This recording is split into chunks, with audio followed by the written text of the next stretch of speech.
and welcome to my channel where I talk about books and bookish things and sometimes Lego now. So it's not going to become a Lego account, but I am absolutely addicted to Lego. I wish I'd been addicted when my husband was alive because he loved Lego and we could have built together, but it is what it is and it keeps me out of trouble. Do you know what I mean? But anyway, hello everyone. How are you? How are you doing? I have just spent the weekend, well, Saturday, at the Indie Horror Chapter Western Horror Con, Book Con, with all my indie horror author friends and book friends, and I was very, very ill. Most of August, I was ill, which is why I always read so many books, by the way, because I couldn't do a lot else. Books and Lego, basically.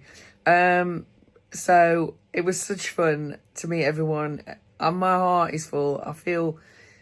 I'm so glad I managed to get there. I was so worried I wouldn't be able to do it physically, and it was hard, and I am really suffering now. My legs are very unwell. My MS is so much worse than it seems to be getting worse. So, but it was great. It was good fun. I'll fling a couple of photos up, shall I, of different people I met, different authors and book friends, and so we'll do that. We'll fling a few photos up so you can see what went on, but it was great. And now it is the 8th of September today. And I'm going to do my August reading wrap-up. So I did the Nevermoreathon read-a-thon with Chaos in... Oh my God, what's it called? Chaos in Bookland? I'm so sorry, darling. I should have looked that up. Anyway... It was fantastic. It was such good fun. I was in the Amy McCaw's team, the cask Amontillado, I think it was. I was in. So, and I was one of the high scorers because I read 31 books in 31 days in August. Now, full disclosure, 4 of those were non-fiction books. 4 of them were short stories because one of the prompts was to read Poe. And I didn't want to read the whole of Poe, so I read 3 of his short stories plus another one. And 23 of them were horror. So, and a lot of them were on Kindle. I think I've got my list. Got my composition notebook. And I've got a list. Because, you know, there's a lot. And so I'm going to do this in one take, this video. She says, hopefully, I can remember all the books. Shall we have a go? There was 23 Kindles and 8 physical. 1, 2, 3, 4, 5, 6, 7, 8 physical. So we'll start with the Kindles as usual. Firstly, one of my online friends, book friends, is called Anna-Rees Horror, Anna. And she loves this author and she recommends him quite a lot. I never read him before, but all his books are on Kindle Unlimited, so I thought I'll give him a go. So the first one I read was The Hair by David Sodergren, just make sure I got the pronunciation right. And he is a Scottish writer, so and an indie author too, which is fantastic. And I absolutely loved this. Last month, I read Maggie's Grave, which I really loved, which is a witchy one. This one was kind of a bit cosmic. It was kind of cosmic horror. It was basically about this widow who lives in an isolated shipping community, fishing community. Her husband died many years ago. She's a widow and she's very old. She's in her 70s or 80s. And there's this very powerful developer who just wants to buy up all the houses and build, you know, something else. And she's refusing to move, as is her neighbour. And he's a horrible varman who's bought the police. And she's walking one day down by the beach and she finds this creature.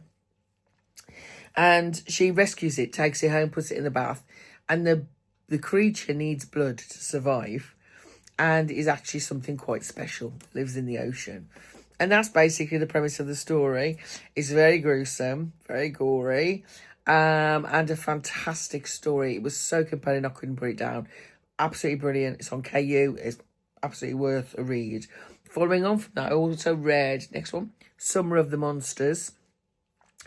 I didn't like this one as much as The Hair or as Maggie's Grave, but it was all right. It was a decent horror. It's about this father and daughter who moved to an isolated area. So it's isolated, aren't they? Near a forest, into this weird house that's full of mannequins. And there's something in the forest that none of the locals talk about, who obviously trundles out causes mayhem. So yeah, it was all right, but it wasn't as good as the other two I've read, to be honest. But it was a good read. Do you know what I mean? That was also on KU. So again, KU coming through with the great reads at the moment. Next, I read The Black Land by Matt Wesolowski. Trying to get my pronunciation right. I love Matt's 6 stories season. If you have series, I don't know if you've ever read those, but they're individual books, and each one is like a multimedia story of something that's happened, and it goes through interviewing the different people involved in it, and always ends up with a twist. They're incredibly good stories. That I think The Changeling was my favourite, but this is one of his early ones, The Black Land, and I really enjoyed this. It's about this very rich American developer and his family come to the northeast of England to buy this haunted island because they want to get rid of this castle that's on there. It has a very dark history, and build like a luxury resort. And, you know, as with all of these things, turns out it's haunted by something that it's not happy about that. Do you know what I mean? So that was that was a really quick read. It's only about 250 pages, I think, 250. It was really, really good. I really enjoyed it. And that's his earlier work. And it's interesting to read an author's earlier work to the later work, because the later work is much more polished, but this was quite raw, and I really quite enjoyed it. Again, that was on KU, so exceptional. Next, one of my first arcs of the month. I had quite a few arcs this month, or they were also, actually I beta read this one, so I reread it in August so I could write my review. And it's Fragments by Catriona Mowat.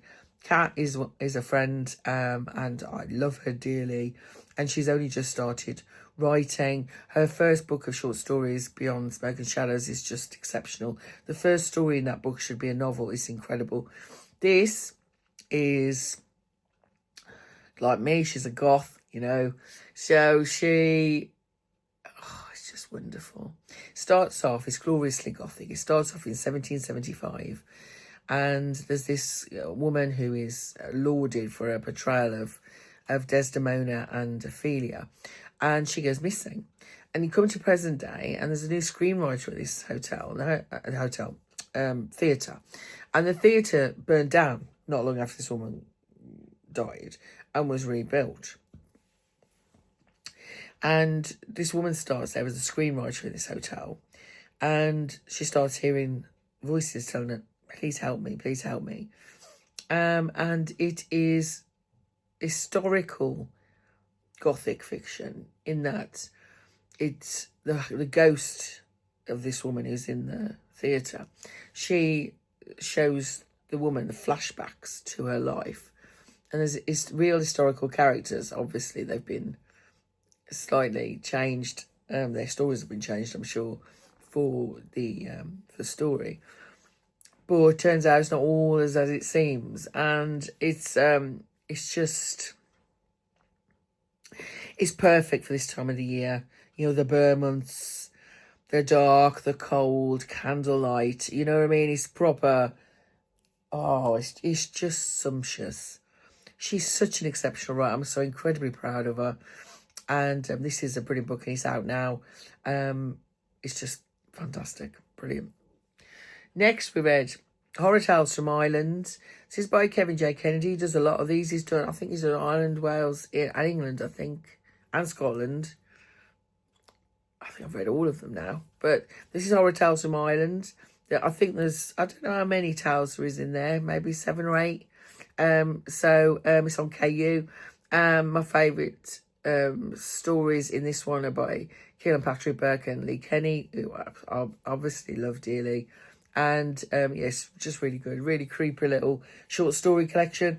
I love short stories to read alongside a main novel. So if I'm not feeling like I want to pick up my book, I can just read a story or read a couple of stories and then get on with what I'm doing. Next, I read another arc, The Horror and the Shrine by D.M. Gritzmacher. I love this series of books, the Skullduggery series. The main characters are called Stander and Seacrest. They're best friends. One of them's got very strange family past. and the other one is a retired policeman.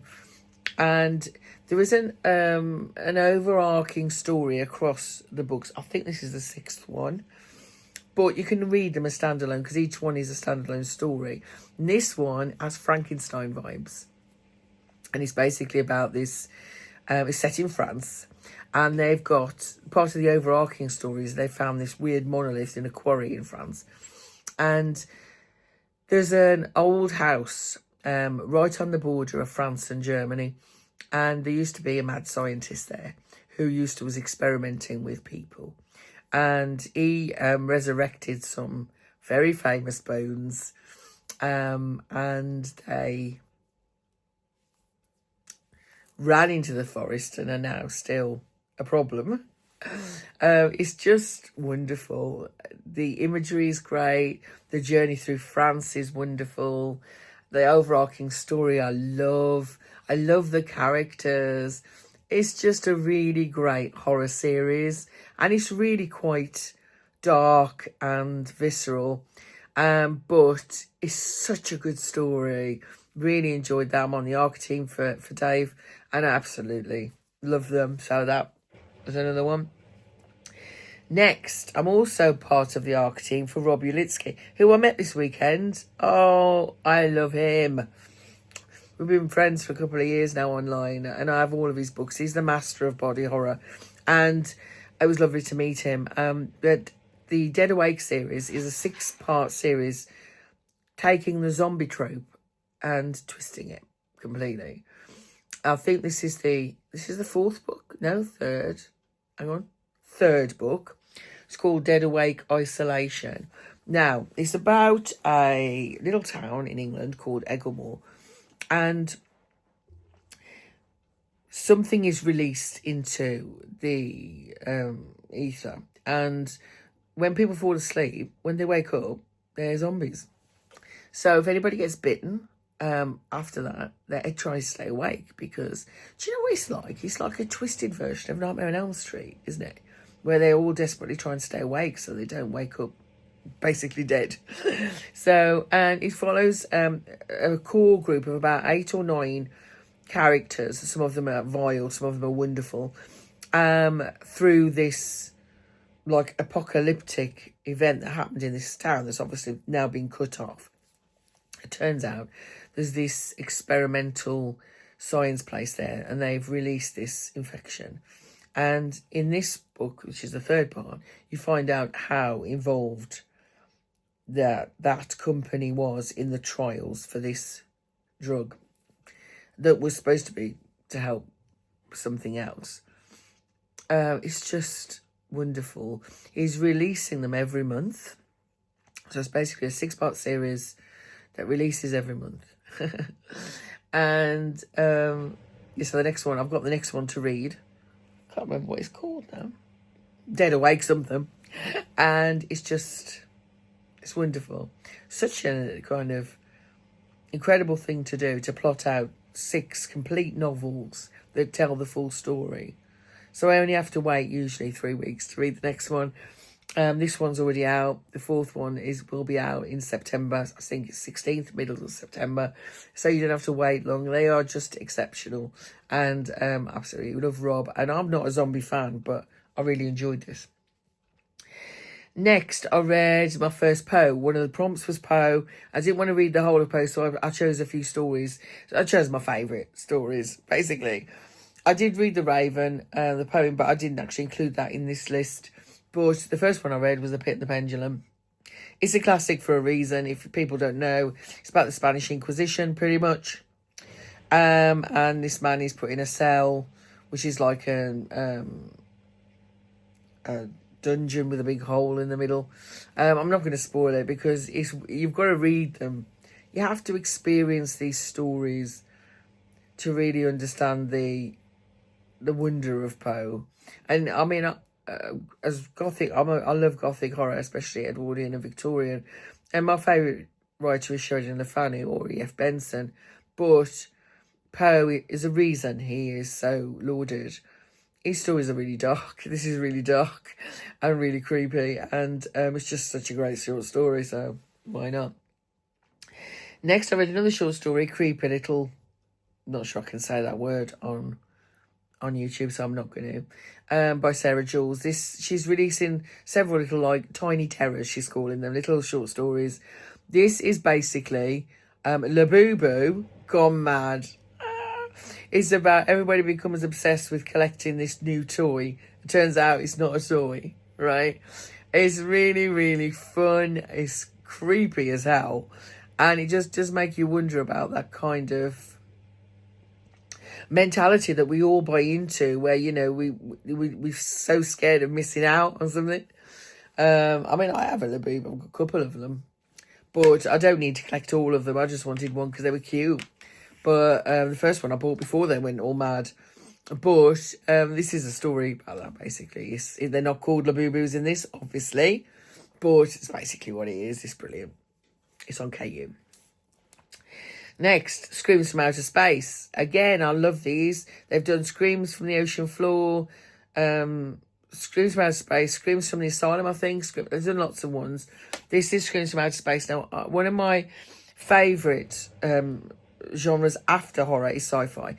It would be my second favourite. And these are sci-fi horror. There's everything here from paranoia, entrapped in space, weird spaceships, weird space creatures. I mean, it's a smorgasbord of everything you can think of as a sci-fi trope done in a horror way.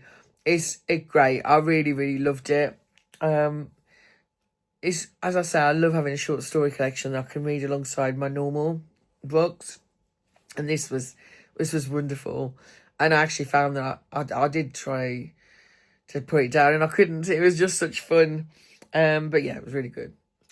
Then we've got Her People, Her People. This again was an arc. It's by 4 writers, and they're all interconnected stories. The first one's a surgeon who's trying to help his mom who's disfigured, and it's kind of what happens after that leads into the other 3 stories, right? I can't say a lot without spoiling. I don't want to spoil it. But it basically works on the principle that generational trauma and harm has an effect, right? So hurt people, they hurt people because, and often unintentionally, right? But they are playing out what they know. And they're really good stories, very gruesome, very gory. And yeah, it's a great little read. It's not too long, a couple of 100 pages. Brilliant. Really enjoyed it. Next, The Trouble with Faith and Other Stories by Marcus Hawke. Now, if anybody's ever been on my channel for a while, you know one of my favourite reads of all time is The Miracle Sin by Marcus Hawke. I love Marcus. He's also a very good friend, and I beta read for him. And so this is a series of stories. I think there's 12, might be 11. Haven't got a copy, obviously, because it's not out yet. But it is out very soon. I think it's out the 1st of October. In The Miracle Sin, there's a very short synopsis, because I don't want this video to go on forever. Is this boy, Mason, who survives, the only survivor of an earthquake in Israel. Turns out he's the chosen one, basically. And he gets recruited by this secret military organisation, religious military organisation called Militia Day. And they go on the hunt for their main enemy, which are anything supernatural, but there's a specific character within Miracle Sin called Novak, who's a vampire. Right. That's a short synopsis. I'm not even close to explaining how incredible this story is and the world that he's built. These are short stories, all based in that world. A sequel to Miracle Sin, showing what happened after the end of the Miracle Sin. You can read it as a standalone, because each story is a standalone, and through the stories it does tell you, this kind of gives you an idea of what's happened in Miracle Sin. But why wouldn't you read Miracle Sin? It's on KU. It's a massive horror. Don't get me wrong, it's a big book, but so worth it. And these are 12 stories. I think it's 12. I apologise to Marcus, I've got that wrong. I just don't have it in front of me. 12 stories, all based in that. And you've got a bit of everything here. There's spontaneous human combustion. There's a warning about swimming, which is one of my favourite stories. Actually, I love them all, to be fair. None of them are bad. None of them. They're all good. There's obviously vampires. There's possession. There's a haunted house. There's a soldier suffering from PTSD, taking revenge. I mean, it's just... There's one of them, which is called Murder in the Zoo Morgue, which is about a zoo that doesn't take care of its animals, and they take revenge. Which is heartbreaking, but just... That's the thing with these stories, right? You read one of them and you go, oh, okay, that's a bit creepy. Because there's like a chupacabra in one of them and a really weird family of like cultic cults in it. I mean, everything you can think of in horror is in here. It's just exceptional. It's out on the 1st of October. I will be getting a copy for my Hawk Shrine. I don't know if you can see, but I don't know if you can see it, but there's Miracle Sin up the top, see? Love it. One of my favourite books. And so I can't wait to get a copy of this and read it all. And I did read it again this month. I've read each story as he wrote it. Beta read for him. But I'm looking forward to seeing it all in one book and reading it all in one go. But absolutely exceptional. Brilliant. Love it. Another author is a very good friend who I love dearly, Alan Shivers, who wrote the European Halls trilogy. I'm very proud of him. He's currently a screenplay being written. It's probably going to be on a streaming service at some point called Crimson Halls. I'm so proud. But he wrote the Namaste Slasher, and from that came Killer Vocals 1, and then this one, Killer Vocals 2. This is a sequel, obviously, to Killer Vocals 1, and it's about basically a competition that's trying to find a girl band, and it's slasher. He writes slashers. So this is, and obviously somebody's trying to kill them. This is the second one, and this one takes place after the events of the first one, when the survivors of that turns out the house is not all it seems, and they go down this lift and end up trapped. It's a combination of Squid Games and Traitors, where they have to do tasks in order to move on to the next part, or they lose their lives. The tasks they have to do, they're lucky to survive them alone, right? This obviously leads on, in the end, to something incredibly surreal and beautiful that I can't say anything about because it would completely spoil it. But it's absolutely worth watching. Watching. Well, will be worth watching when it's filmed. Reading. It's just he just writes such good slashers. I mean, they're just fantastic. You have all the usual things in you. The final girl energy. You've got the stalking, the silent. You're not sure who's the killer. Are they the killer? Are they working together? Running down corridors. It's just fantastic. So yeah, I think this is out in October too. But yeah, I reread that. I obviously beta read for him, but I reread it, the complete novel, so I could do the review. So yeah, brilliant. Another one I just read randomly on KU, which I do a lot. Highway with Green Apples by Bei Shua, I think it is. It's Japanese translation. And this was just quite a short novel, couple of 100 pages, about a woman where life just doesn't turn out the way it should. It's quite surreal, bit like a lot of Japanese. I find a lot of Japanese writing generally is kind of dark fantasy. Their horror is dark fantasy horror. It's honestly very dark. It's just so dark. I can't think of another word to explain it really. But really enjoyed it. It was good fun. It was a great read. Another Poe, Murders in the Rue Morgue. I can't even tell you what this is about because it would spoil it completely if you haven't read it. But it's basically about these two women who live in isolation in the Rue Morgue, obviously, or well, in the road, and they get killed. It's a locked room mystery, and who killed them? If you've read this, you know. It's just brilliant. Crackers, brilliant. Next we have Europa by Grieg Beck. Now, never heard of this author. It flashed up as a recommendation on KU, as it does because I love horror and sci-fi. And this is a horror sci-fi. And the big surprise of the month for me, because I never heard of this author. I absolutely loved this. It's all about Europa, which is a moon of Jupiter, Jupiter's moon. And they send a probe to it, and it's covered in ice. The whole place is frozen, and like hundreds of degrees minus. And they send a probe down into the ice, and they find out that underneath the ice is an ocean bigger than all of the oceans on the Earth. And they see something in there. And they realise that actually there could be life on this planet, right? So they send a manned mission, a woman's mission too, there's men and women. Nina, one of the main characters in it, loved her, she was my favourite. So I send a manned mission, which takes, I think, 2 years to arrive there. And they're in cryo sleep. They get there, and one of them goes off, one of the group goes off to collect samples because of some kind of weird plant life, and the others go down in a specially made submarine into the ocean. And turns out there's something above land that's been asleep, and they've woken it up. It's the most fantastic horror. It even has like an ancient civilization that used to live above ground. It's gory, it's gruesome, proper exceptional body horror. And quite parasitical. Do you know what I mean? There's parasites involved. So if that creeps you out, don't read it. But I absolutely loved this. And it made me go on to the next one by him. I read 2 more by him in a row.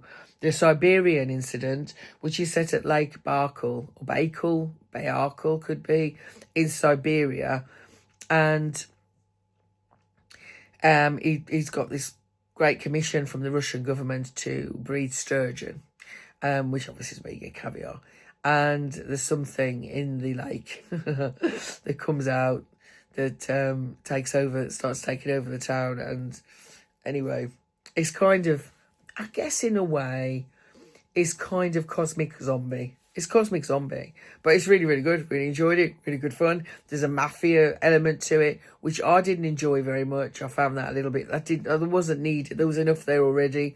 But yeah, so it's really, really good. Loved it. Great cover. And then I followed that on with Devil's Peak by Grieg Beck, which would have been my second favourite of the 3. And this is about a lost page of the Bible being found that gives the location to the entrance to hell. This is basically Inferno, a retelling of Inferno. There's this very weird island that's basically just granite in the middle of the ocean that no ships go to, and anybody goes on it disappears. And this is the portal to hell, the entrance to hell. And this group of people have to go into it to save one of the other's brothers. It's fascinating. It's completely fascinating. Completely modern take on Inferno. But the imagery is wonderful. I mean, just wonderful. Really good. These are really lovely quick reads. They're about 250 to 300 pages, so they're really quick reads. That's a couple of hours reading for me. And it's just, it's just such good kind of adventure stories. That's what they are, really. They're adventure stories, and I love that kind of stuff. So that is all of my Kindles, I believe. Telltale Heart haven't I? Telltale Heart was another one. Nearly missed it. Telltale Heart, this is my last Poe of the month. Obviously, it's about somebody who commits a murder and buries the body under the floorboards, and the police turn up, and all he can hear is the heart. Such a good, creepy little short story about, guilt and obsession. It's just brilliant. I think that's every one of them, is it? Just checking I've done them all. Yes. Composition Notebook. You were very, very good. Oh, Kindles for other. I haven't done that. Told you I wasn't going to edit this, my friends. This is raw, unfiltered. So we'll do these quick. Critical by Dr. Matt Morgan is basically the story of his life on the front line of the NHS in Britain. Very, very funny. A lot of anecdotes. Great fun. Heroes by Stephen Fry. These are the books I tend to read at night on my bed Kindle, because I have a Kindle in every room. So these are the ones I read at night before I go to sleep. Heroes, which is a follow-on from his previous book, which follows the Greek legends. This is about Greek heroes. And he has a lovely way of writing. And you can...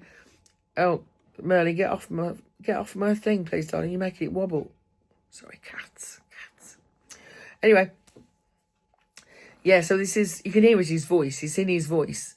This is quite a in-depth study of the mythology and legends of heroes of Greek mythology, and but great fun, loved it. It's a big book, about 400-500 pages, but it's very good, loved it. Then I read Cultish. I read 2 by Amanda Montell. Cultish was the first one, which is all about the history of cults, basically, and how they came about, and who decided that's what they were going to be called, and the different cults have existed. This was all right. I enjoyed it. My friend Kasha, Horror Sickness on YouTube, love her to death, and it was all right. It was a good read. It was interesting, but it didn't actually tell me anything I didn't already know. A lot of it was like common knowledge, but she writes beautifully. This woman, really lovely, really accessible, which I quite like. So there was that one. Love the cover. And then the other one, Word. Probably can't say that word on YouTube. But this is all about the history of feminist language. And that was I really enjoyed this one. It was really, really good. Where do all the best swear words come from, for instance? Do you know what I mean? And it goes back in history to some of the best words for anatomical parts. Just such fun. Both of these are on Kindle Unlimited. Absolutely loved them. Yeah. I did that quite quickly, didn't I? Let's just move that over there. I can get to my physical books now. Okay.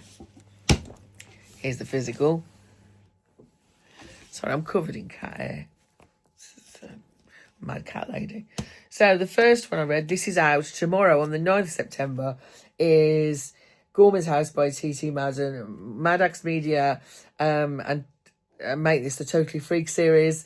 Absolutely love these books. They are so nostalgic. And for instance, this is the Point Horror from this month. They're the same size. Look, so nostalgic. They're just lovely little books. This is brilliant.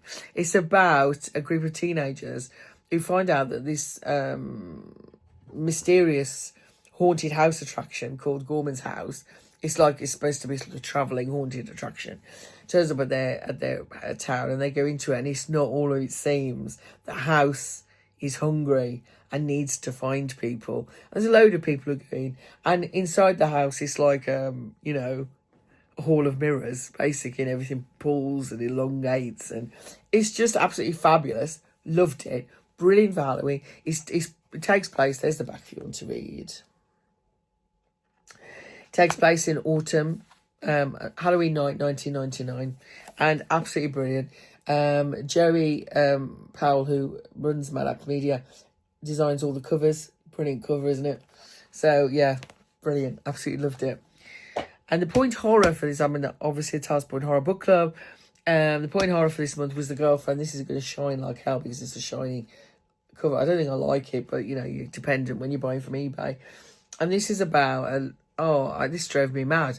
This is you never know with point horror what you're going to get, right? Scotty, who is with his what's his girlfriend called? Is it Laura? I think it's Laura or Laura. Not sure. Anyway, they've been together since school, and they're like the best couple in the entire town. They even have an award given to them for the best couple. It's just weird. She goes away. She comes from a very rich family. He doesn't. And he decides to go on a date with this random woman. What is she called? What is she called, the woman? I can't remember. I think I blocked it out of my bloody brain, to be honest with you, because she drove me mad. Shannon. She drove me mad.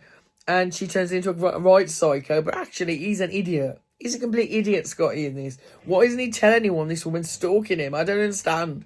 But yeah, it was fun because it was crackers. But that was that one. Next bonus book we read for Tales Point Horror was The Party, Final Friends by Christopher Pike. I have a love-hate relationship with Christopher Pike, honestly. I've read about four of his books now. 4 or 5. And the only one I've actually liked is Monster. And the same with this one. This is about a group of friends. I can't even remember what it's about now. It's gone out of my brain because I didn't enjoy it. There's a group of friends at this high school decide to have a party, as I recall, and some people some people turn up who weren't invited. It all goes a bit to pot. I'm just not a fan of his writing, I think.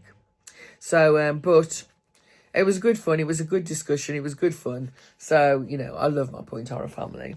The first book I read in the month was this one, Drowning by T.J. Newman. This is an action thriller, really. It's about an aircraft a couple of minutes into flight basically crashes into the sea. It's quite gruesome, actually, because the original, there's a lot of a fluid, what's it called? The aviation oil, petrol, whatever they call it, goes out onto the water and sets fire to everything that tries to get out of the plane, which is pretty gory.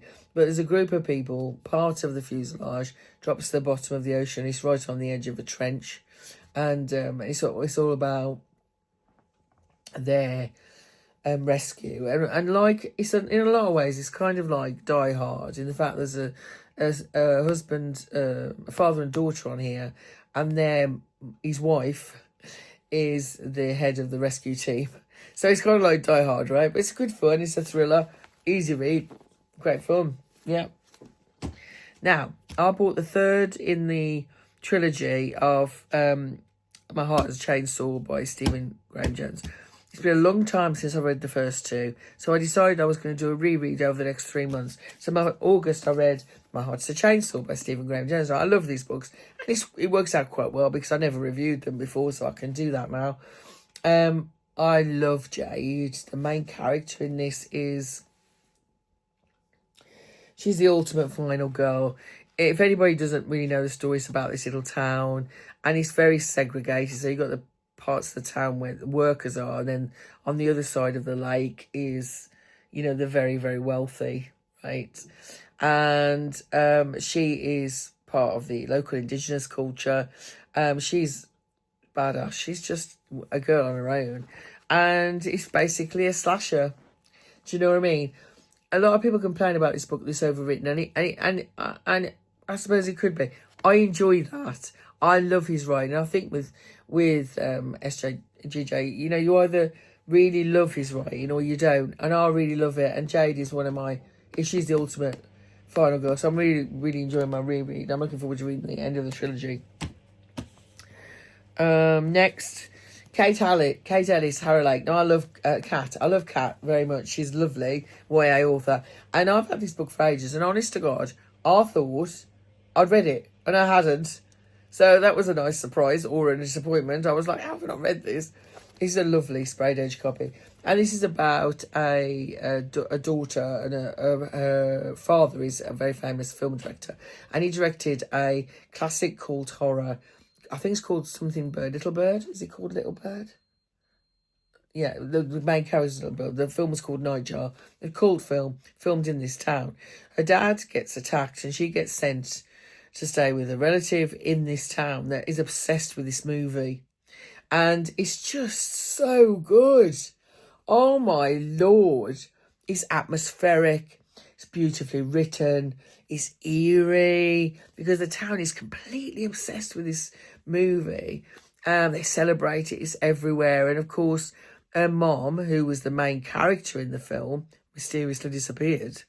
So she looks like her mom, right? And I think she's staying with her grandmother. Keeps trying to dress her like her. It's just really eerie, has a folk horror feel to it, but also that kind of cultish horror movie. It's absolutely sensational. So annoyed that I waited so long to read this. We're nearly there, loves.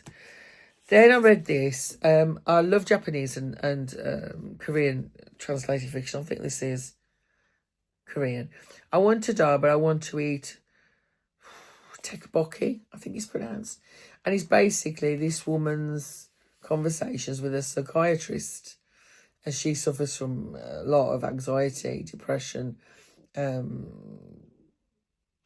narcissism. I mean, It's not what I expected, and I think it's probably quite a lazy way to write, because it's just basically transcriptions of her conversations. But it was interesting, nonetheless. It's not something I've ever read before, but yeah, it was all right. It was all right. And then the last one I read in the month was the Evernight edition of the Library of Hellebore by Cassandra Cole. Look how gorgeous this condition. Look how gorgeous this edition. I've got to show you the naked hardback because it is stunning. Look at this. Fantastic, isn't it? Anyway, so this is about a institution that takes young people in who are basically world enders, the apocalypse makers, the demons, the gods, in a world where these people are just born randomly into the normal populace, and they sent to this place. I can't remember what it's called now. The Hellebore Technical Institute. I can't remember whether it was an institute or a school, and they go there supposedly to learn how to control their powers so they don't bring about the end of the world. But it's so much more than that. It's this dark academia, but horror, done with horror. It is gruesome. The body horror is next level. And basically, on graduation day, this is in the synopsis, but on graduation day, the faculty basically start eating the students, and there's a few of them that take refuge in the library and have to work together to get out. It's just marvellous. I love Cassandra Cole. She has the most twisted brain, but I just love it. And she's, again, an author you either really like or you don't. You know, so I really like her writing. It's very, very... The imagery is beautiful, even though it's grotesque. And this is grotesque, but yeah, absolutely brilliant. So here you go, 31 in 31, Nevermoreathon done. So looking forward to the Halloween-a-thon with Kelsey over at Slime and Slashers, which starts on the 21st, 22nd September, and it's currently the 8th of September. And I'm pretty sure I burnt myself out in August because I'm reading about 4 books. I haven't finished any of them. But I am addicted to Lego, so there is that in there. Anyway, my darlings, I'm sorry this has gone on a while, but hopefully, if you do watch it, you can watch it in the background while you're doing something else and just listen to me witter. But yeah, I hope you're all okay, my sweets. I'm okay. I'm better now. I had a really bad health month in August. By the way, do you like my ears? My earrings? Look at these. How gorgeous are they? My friend Tracy makes my earrings for me. Or I make them, but she makes the most fantastic ones. I love this. It's a cat in a spaceship. What's not to love? Anyway, my darlings, you take care of yourselves. It's spooky season. I mean, I'm spooky 365, 24/7, but my house is like this all year. But it's nice when it's official, innit? I can't wait for the dark, cold, wintry nights. Anyway, you take care, my darlings. Stay warm, stay hydrated, keep reading fantastic books. Love you all.